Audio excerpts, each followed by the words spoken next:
ito may tubo pa dito. Weldingan pa natin dito ng tubo mga idol para ganyan. Para may mahawakan tayo. Yan. Kaya ito may butas dito para adjust para pwede nating adjust papunta ron, papunta rito. Yan. Pwede rito. Depende kung anong haba yung ibabaluktutin natin. Yan.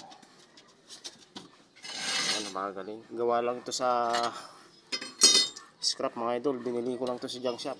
Yan. Gaganon lang mga idol. Oh. Yan. Oh. Pwede ka nang magbaluktot dyan ng bakal. Bawa, gagawa ka ng panilyo. Yan. Ito lalagyan pa natin ito ng nut hanggang sa mapuno to. Ito mga idol hanggang sa mapuno. Ito maliit lang to. Papalitan ko pa lang to kasi parang dinedemonstrate ko lang para makita nyo kung paano gawa ng improvised bender.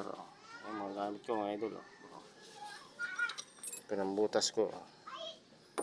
Ito naman yung nabili ko sa TikTok. Barena sa halagang 800 lang. Saka ito yung pantamper mga idol. Tumulpitik to. Ano? Yan pambutas. Para hindi mo na kailangan pukpukin ng matigas na bagay. Yan. Thank you for watching. Follow for more. Don't forget to share and like.